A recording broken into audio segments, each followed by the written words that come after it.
que nous connaissons, que nous avons déjà eu à lire, qu'on nous a enseigné ici dans cette église, je crois il y a 2 ou 3 dimanches. Le révérend docteur Isaac Kalonji nous a parlé en long et en large de ces textes. Et ce soir, nous allons en parler dans le cadre de notre thème que nous abordons ce mois.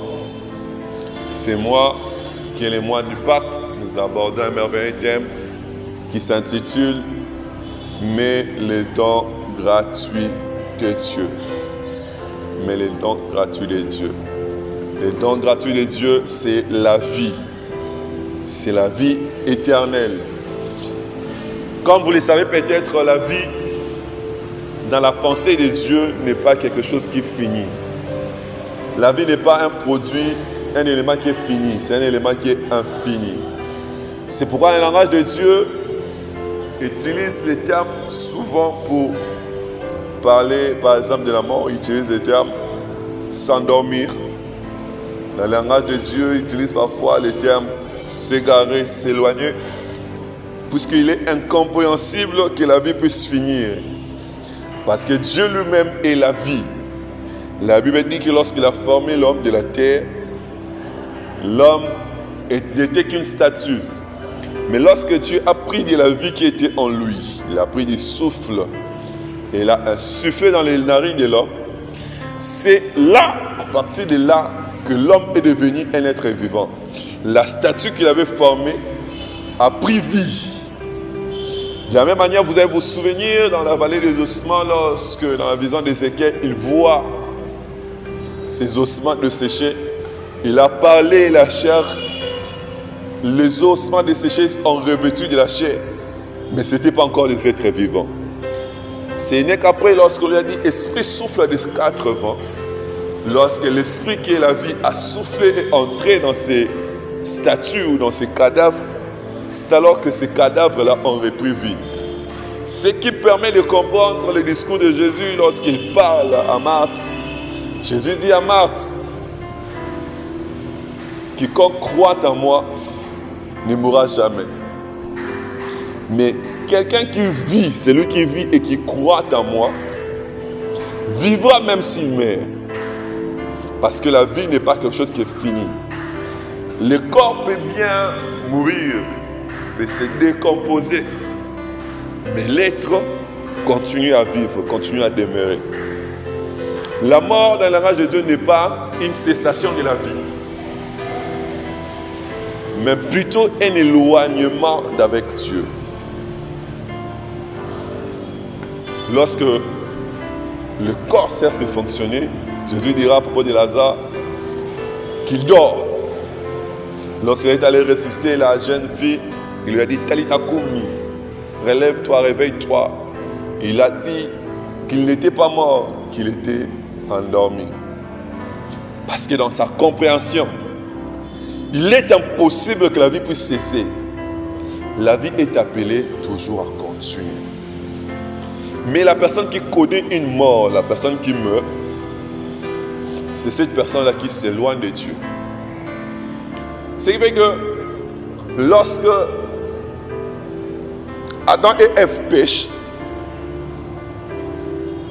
Jésus, la Bible dit, Dieu même leur disait que le jour où vous allez manger, vous allez mourir. Mais vous allez constater avec moi que quand ils ont mangé, les fruits interdits n'étaient pas morts du coup. Ils sont morts après 900 ans. La chair est morte après 900 ans. Parce que la mort dont il s'agissait n'était pas de la mort physique. C'était une séparation avec Dieu. C'est la mort qu'ils ont entraînée, Adam et Ève ont entraîné dans le monde. Une séparation avec Dieu. Le Dieu qui était visible, le Dieu qui était audible, qu'ils voyaient chaque fois dans le jardin, était devenu éloigné. Ce qui a poussé Dieu, au travers de Jésus, de créer une réconciliation, de rendre Dieu palpable, de rendre Dieu visible. Et au travers de Jésus-Christ, l'homme peut maintenant revenir à la vie. C'est ainsi que Paul, dans notre thème central, dit que tous sont condamnés à la mort. Tous ceux-là sont privés de la gloire de Dieu. Mais parce qu'ils reçoivent leur mort par les salaires de leurs péchés, par le mal qu'ils font, par leur éloignement avec Dieu. Mais Dieu leur offre la vie gratuitement. Ça ne veut pas dire que ces gens-là étaient dans des tombeaux, enterrés dans un cercueil. Mais cela veut dire simplement que ces gens étaient éloignés de Dieu. Même s'ils étaient en train de vivre, les gens les voyaient s'habiller, on les voyait marcher. Mais ils étaient quand même des gens morts. Et Jésus est la porte qui leur permet d'être en contact avec Dieu, c'est-à-dire de reprendre la vie. C'est ce qui se passe dans le texte que nous lisons ce soir. On nous parle de l'histoire d'un père, d'un papa qui avait 2 enfants. Ce papa qui avait 2 enfants, l'un des enfants s'est dit, je vais vivre loin de mon père, papa.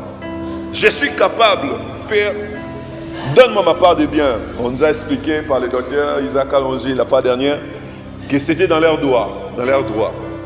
Lorsque le père a des biens, il donne à ses enfants, ça appartient aux enfants. Sauf que la succession se faisait après la mort, le testament entre en vigueur après la mort du testateur.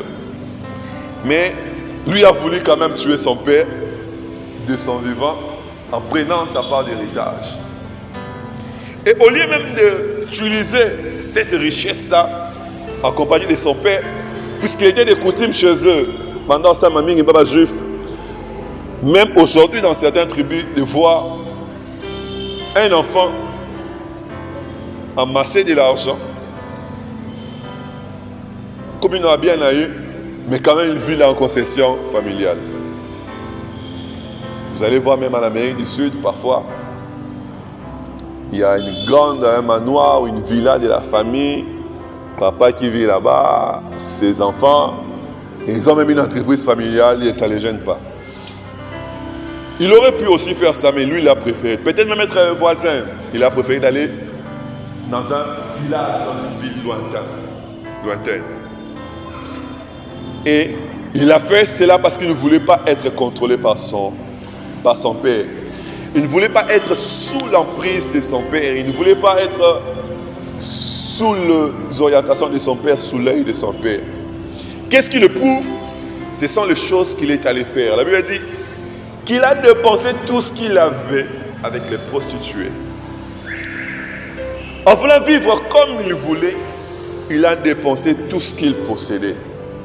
Jusqu'à ce qu'il ne lui restait plus rien à tirer sur l'autorité. À tel point que il est devenu un éleveur de cochons, mais des cochons qui ne lui appartenaient pas. À tel point qu'il manquait à manger. Il a même voulu manger la nourriture que mangeaient les cochons. Tout en sachant que le cochon était un animal impur chez les Juifs, parlons de manière impure. C'était une grande humiliation de vivre avec quelque chose qui est impur et de manger ce qui était impur, de se tenter à manger ce qui est impur. Ça illustre en fait notre vie quotidienne. Les choses que nous faisons tout le jour étant humains. En commençant par notre ancêtre Adam, on lui a dit ne mange pas. Il a voulu une certaine indépendance, une certaine autonomie. Lui et sa femme ont mangé. Quelle de fois dans notre vie nous faisons pareille chose? Nous connaissons la loi de Dieu. L'apôtre Paul dit qu'il y a ceux qui connaissent la loi de Dieu parce que Dieu a donné la loi. Mais il dit encore que personne n'est excusable. Parce que même ceux qui n'avaient pas reçu la loi de Moïse avaient une certaine loi dans leur cœur, leur conscience. Jean qui dira plus loin, Jean ou Paul lui-même qui dira que ce qui n'est pas le fruit d'une conviction est un péché. Si votre cœur vous condamne, même Dieu est plus grand que votre cœur. En fait, c'est une façon d'illustrer que même sans la loi de Dieu, même sans la loi de Moïse, l'Ancien Testament, toutes ces personnes, même nos ancêtres, 1500 ans du christianisme, avaient une certaine loi de Dieu qui était dans leur cœur. Une certaine conscience qui leur disait que ça, c'est pas bien, ça, c'est bien. Une façon de dire qu'il n'y a personne qui soit excusable, qui puisse dire que je ne savais pas que Oyo Ezamabe, Oyo comme Maral va conséquence Moramabe. Il y a peut-être un ami qui va t'interpeller, si ce n'est pas ta propre conscience. Il y a peut-être tes parents qui vont t'interpeller. Il y a peut-être l'État. Il y a toujours un moyen, un mécanisme qui est prévu pour nous rendre conscients des actes que nous posons. Mais dans la vie de Job, comme Ekomamina à la jeunesse, Dieu s'est répandu d'avoir créé l'homme parce qu'il a remarqué que dans le cœur de l'homme, il y avait toujours cette intention-là de toujours faire le mal, de se diriger vers le mal. L'homme cherche toujours la liberté, assure comme il veut. L'homme cherche toujours une certaine façon d'être libre. Et aujourd'hui, même dans le monde, vous verrez, il y a des athées. De ces gens qui ont dit que ceux qui prient, ceux qui cherchent Dieu, ceux qui sont dans une certaine religion, ce sont des gens faibles. Ils veulent rejeter leur incompétence à un certain temps. Et ils ne se voient pas être capables de faire certaines choses par eux-mêmes. Et ils veulent l'appui d'un certain Dieu. Et dans leur logique, ils se disent que les hommes faibles se sont inventés un Dieu qui n'existe pas. Pour dire que là, Dieu était une invention humaine. Comme l'homme l'a inventé, l'homme n'a pas besoin de Dieu, l'homme ne peut pas croire en Dieu. Ils se disent de quelque chose. Tant même ici, comme un raisonnement va te commis. J'ai suivi ce matin dans une émission qui se passait dans les réseaux sociaux. Il y a une dame qui s'est disait, bah, tout une question, si ça, dans son parcours, il a connu beaucoup d'hommes. Il a dit, oui, j'ai connu beaucoup d'hommes. Environ même à 50. On lui a posé une question de savoir que si ça lui générait d'être la deuxième femme d'un homme marié, il dit de toutes les façons, il n'y a personne qui soit fidèle. Et ne se gêne pas de ce qu'il dit. Parce que les gens sont dans la recherche d'une certaine liberté, de faire tout ce qu'ils veulent, d'agir librement comme ça leur enchante, d'agir dans les passions de leur cœur, d'agir selon tout ce que leur cœur leur dit, d'agir selon leurs émotions, leurs sentiments.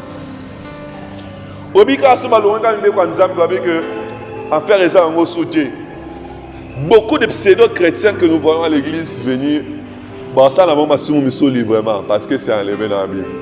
Ça brûle tellement dans leur cœur pour le faire, mais d'autres qui ne savent pas se retenir le font par hypocrisie. Il est là, on les voit, un saint homme, mais des choses qu'il fait dans le secret, on est là. Comme si dans notre conscience, on serait heureux qu'il n'y ait pas un Dieu. Or, la Bible nous dit que la liberté d'après Dieu, ce n'est pas de faire tout ce que nous voulons faire, mais c'est décider librement de devenir esclave de Dieu. Galates chapitre 5. Dieu ne nous a pas délivrés pour faire ce que nous voulons, mais il a opposé les œuvres de la chair. Il a au fruit de l'esprit, afin que nous ne puissions pas faire ce que nous voulons, mais de choisir librement de faire ce qui plaît à Dieu. Il y a devant nous deux chemins, l'un qui conduit à la mort, l'autre qui conduit à la vie. Mais Dieu nous conseille de choisir le chemin qui conduit à la vie. Parce que chaque acte que nous posons a des conséquences. Et les mauvaises choses que nous faisons nous éloignent chaque jour de Dieu. Et cela est compris dans le langage de Dieu que toutes les mauvaises choses que nous faisons nous éloignent de la vie. Je ne sais plus si c'est à quelle église Jésus a adressé une lettre à l'Apocalypse. On est qui sont comme des vivants, mais sont en réalité morts. Et il y a beaucoup de gens comme ça, même à l'église, dans nos familles, dans la société que nous voyons. Tout le monde en bas, on dit qu'il est vivant, mais en réalité, il va couper. On le voit en train de marcher, mais en réalité, ils sont morts. Non pas mort parce que ceux qui aussi bakis, mais mort parce qu'ils sont éloignés de Dieu. Bien-aimé, chaque fois que tu t'éloignes de Dieu, tu t'approches de la mort. Je ne suis pas en train de prophétiser une mort pour toi, tout à l'accident. Mais même quand tu es en bonne santé et que tu roules carrosse, si tu n'as pas Dieu, tu es un homme mort. Même quand tout fonctionne chez toi, si tu n'as pas Dieu, tu es un homme mort. Chaque fois que tu ne pries pas Dieu, tu n'entres pas en communion avec le Saint-Esprit, tu te rapproches de la mort. Chaque fois que tu te refuses d'écouter la parole de Dieu, tu t'éloignes de la parole de Dieu, tu t'approches de la mort. Chaque pas que tu fais en t'éloignant de Dieu, c'est un pas vers la mort. Et c'est ce que l'enfant a fait. L'enfant a refusé d'être sous le contrôle de son père. Il a refusé d'être dans le toit de son père. Il a refusé d'être dans la famille de Dieu. Il a refusé d'être sous la protection de son père. Il a voulu vivre librement. Le fait d'ailleurs aux héritages en étant vivant et de partir vivre sa liberté, c'était une façon de tuer son père. Ça veut dire que toutes les choses que nous faisons ont la volonté de Dieu. En se disant que même si nous avons dit le contraire, c'est comme si nous essayons de tuer Dieu. Et nous nous faisons ainsi des assassins de Dieu parce que nous voulons vivre librement comme nous le voulons. En essayant de vivre librement, c'est comme si tu es en train de vivre comme un peuple sans Dieu, comme une personne sans maître, comme une brebis sans berger. Et en essayant de vivre comme une brebis sans berger, tu te comportes en homme mort. Sans le savoir, nous nous comportons en homme mort. La mort ici dont je parle, ce n'est pas la mort de mourir dans la cercueil. Ce n'est pas la mort de mourir où on t'enterrait au cimetière de Kintambo, à quel cimetière. Mais c'est la mort de s'éloigner de Dieu. C'est la mort de s'éloigner de Dieu. Et notre monde est rempli de gens comme ça qui sont des semblants de vivants, mais qui sont en réalité morts. Nos églises sont remplies de gens comme ça. Parfois, ils sont même des pasteurs qui viennent et nous prêchent, mais qui sont en réalité des gens morts. Un pasteur qui ne prie pas Dieu est un pasteur qui est déjà mort. Un ancien de l'église qui n'est pas en contact avec Dieu, il est déjà mort. Un berger de l'église qui vit dans le péché, il est déjà mort. C'est un semblant de vivant, mais qui en réalité est mort. Tout éloignement, chaque pas que tu fais loin de Dieu, c'est un pas que tu fais vers la mort. Ce n'est pas que Dieu qui vient te tuer, mais chaque fois que toi tu t'éloignes de Dieu, tu t'approches de la mort. Et on se tue à petit feu. Et on se tue soi-même. Tout en ne cherchant pas. Mais gloire soit rendue à Dieu qui a prévu un mécanisme de salut. Gloire soit rendue à Dieu qui a prévu un mécanisme de salut et qui a dit, mais les dons gratuits de Dieu. C'est qu'à tous ceux qui sont éloignés, il y a une possibilité de revenir vers Dieu. À tous ceux qui se sont égarés loin de Dieu, il y a une possibilité de retourner à la vie. Je vous ai dit que la vie ne finit pas en soi. Mais la mort ici est définie comme étant s'éloigner de Dieu. Et s'éloigner de Dieu, c'est une mort parce que ça nous coupe de toutes les bénédictions que Dieu a réservées pour nous. Ça nous coupe de tout projet que Dieu a prévu pour nous. Bien-aimés, je nous exhorte à renouer avec Dieu. Je nous exhorte à revenir au Seigneur. C'est la chose que l'enfant prodigue a fait. Cet enfant, quand il a senti que Maram Lankata Bomone Simbate, la première chose qu'il a fait, c'était la prise de conscience. Et c'était que dans la maison de mon père, les gens qui sont des serviteurs avec qui vivent mieux que la vie que je suis en train de vivre. Au Rosara, même si tu roules la carrosse, tant que tu es loin de Dieu, tu as une vie médiocre. Mais tu n'es qu'une pourriture, les uns sur le stade. Mais tu es qu'un cadavre ambulant, tu es en train de marcher, de se promener. La vie se retrouve auprès de Dieu. La vie se retrouve au pied de Dieu. La vie se retrouve dans le cœur de Dieu. La vie se trouve là où Dieu est. C'est là qu'il y a notre place. Et l'enfant a raisonné en lui-même, il s'est dit, je vais aller vers mon Père. Il ne s'est pas laissé attirer à vraiment, il a mis les là. Il a répété. Mais il a aussi posé l'action de revenir vers son Père. Il a pris conscience et il est passé à l'action. Je vais raisonner une personne, je ne sais pas par quoi tu passes. Je ne sais pas si toi aussi tu es parmi ces personnes que voient que non. Il y a un il y a quelque chose que je vais arranger. Je ne sais pas dans quoi toi tu t'es mêlé. Il y a des choses qui vont vivre en mouvement, mais il pourra éviter qu'on vive en mouvement. Tu es dans un mariage qui a mêlé les gens dans la mort, dans une relation, des amitiés, dans une affaire qui a conduit à la mort. Parce que tu t'attaques éloigné de Dieu. Tu ne fais qu'un semblant de vivre. Et à la fin, tu vas regretter. Comme cet enfant qui était parti, qui a fait la joie de son cœur. Et à la fin, c'était que le regret. À la fin, c'était que le regret. Mais il est revenu vers son père. Et son père, le voyant de loin, n'est pas venu pour le condamner. Ayamé va salir ses fêtes. Je voudrais dire à une personne, reviens au Seigneur. Parce que le Seigneur ne sera pas là pour te juger.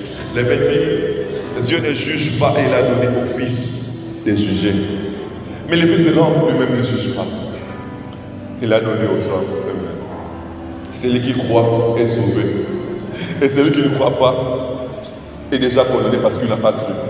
Ce n'est pas Dieu qui le condamne, mais parce qu'il n'a pas cru, il s'est condamné lui-même. En quelque sorte, tous les hommes sont déjà dans la mort, mais celui qui croit reçoit la vie. Et celui qui ne croit pas reste dans la mort. Non parce qu'on lui a donné la mort, mais parce qu'il a préféré rester dans la mort. Celui qui croit vient à la lumière, et celui qui ne croit pas reste dans les ténèbres. C'est comme au temps de Noé l'arche. Celui qui entre dans l'arche est sauvé des eaux. Mais celui qui ne veut pas, qui reste, mourra dans Katamai. Ce n'est pas qu'on l'a tué, mais il a choisi lui-même de mourir. Peut-être tu es là comme cet enfant qui a manger avec les moules ou les cochons. Mon attention pour toi, c'est que tu as le choix de rester ou de revenir à la maison. Et si tu restes, on va ce sera ton choix que tu vas. Mais la volonté de Dieu, c'est que tu reviennes à la maison. J'ai mis au devant de vous deux chemins, la vie et la mort. Mais moi, ton Dieu, je te conseille de choisir la vie avec Dieu. Dans le livre de Jérémie, j'avais compris cette vie. Même les oiseaux, même la coccinelle. Attention à Dambolia pour moi. Il arrive un moment où il cherche à se reposer et il rentre dans sa maison. Il rentre dans sa maison. Mais pourquoi toi tu ne rentres pas vers le Seigneur? Dans Isaïe 59, on dit que les péchés détournent sa mauvaise voie, qui viennent à l'éternel Dieu et ne se lassent pas de pardonner. Revenez au Seigneur. L'enfant est revenu, le père ne l'a pas condamné. Le père l'a accueilli. À l'homolier là-bas. Et qu'est-ce que le père a dit? Mon fils que voici, il était perdu, maintenant il est retrouvé. Mon fils que voici était mort, maintenant il est revenu à la vie. C'est pas que là où il était, on l'avait enterré. Mais le fait qu'il était loin de son père, c'était déjà la mort. Quand la vie se retrouve là où se trouve le Père. Et mon invitation pour toi ce soir, c'est de revenir vers le Père, c'est là qu'il y a la vie. Le Père est la source de la vie. Lorsque vous séparez le fleuve de sa source, le fleuve se dessèche. Or, je lui dis, celui qui croit en moi, les fleuves d'eau vive vont couler vers lui. Mais si toi, le fleuve d'eau vive, tu te détaches de la source qui te fournit en eau, au sein de la encore. Je dis, durant un jour, mais ce qui va casser au état, quand c'est aux assos, tu te sèches. Car la vie, c'est d'être rattaché au tronc. Le fleuve, c'est d'être rattaché à sa source. Ce soir, c'est une exhortation que le Seigneur nous donne de revenir vers lui. Et il y a aussi une deuxième catégorie de gens. C'est les frères et qui a vu qui a mis son petit frère, parce qu'il est frites, parce qu'il est réception. Dans mon témoignage, il y a des banazara, mais il y a son mot, il y a ne soyons pas parmi les gens qui jugent, qui mettent un point final à la main des autres. Car les soucis de Dieu, c'est de rassembler tout le monde. Il dira, Moutazana sans bébé, s'il en perd une, il laisse des manières qui va récupérer. Car les soucis de Dieu, c'est de perdre personne, de sauver tout le monde. Voilà pourquoi il nous annonce ce message ce soir. Que les dons gratuits qu'il nous a donnés, c'est la vie éternelle. Les dons gratuits qu'il nous a donnés, c'est d'être auprès de Dieu. Les dons gratuits qu'il nous a donnés, c'est d'être à ses côtés. Les dons gratuits qu'il nous a donnés, c'est d'être attaché à lui. J'aimerais inviter une personne de devenir un intime de Dieu. J'aimerais inviter une personne ce soir de devenir un collaborateur de Dieu. J'aimerais inviter une personne ce soir de devenir l'ami intime de Dieu. J'aimerais inviter une personne ce soir de devenir un enfant obéissant à Dieu. La Bible donne l'exemple de Jésus. Ayez en vous le même sentiment qui était en Christ. Lui qui existait en forme de Dieu n'a pas vu cela comme une proie, arraché d'être égal à Dieu. Pourtant, qu'est-ce que le Christ a fait? Le Christ s'est humilié. Il est devenu un homme, il est devenu un simple homme, un serviteur. Il a été obéissant, obéissant jusqu'à la mort, jusqu'à la mort de la croix. Il a été obéissant. Ayez en vous le même sentiment qu'il était en Christ. Lui qui était égal à Dieu, mais il a été obéissant à Dieu. Encore plus forte raison que nous sommes. Pourquoi nous n'arrivons pas à obéir à Dieu? Pourquoi nous n'arrivons pas à nous soumettre à la volonté de Dieu? Même là où il n'y a personne pour te surveiller, mais que ton cœur soit attaché à Dieu. Même là où il n'y a pas ton pasteur pour te regarder, mais ton cœur puisse se craindre à Dieu. Même là où il n'y a pas ta femme pour te surveiller, même là où il n'y a pas ta maman pour te surveiller, mais toi-même tu es conscient dans ton cœur. Même quand il n'y a pas une personne pour te contrôler, même quand il n'y a pas de chef, même quand, mais que dans ta conscience que tu sois réel, que la présence de Dieu soit réelle. Alors je ne sais pas qui a écouté mon exhortation, mon invitation. Je pensais qu'il en ça à 5-10 minutes, mais j'en ai fait beaucoup. La vie éternelle, c'est d'être proche de Dieu. C'est cette vie-là qui ne finit pas parce que Dieu ne finit pas. Aussi longtemps que la source vit, le fleuve vivra. Aussi longtemps que la source a la capacité de fournir de l'eau, les fleuves vivra. Aussi longtemps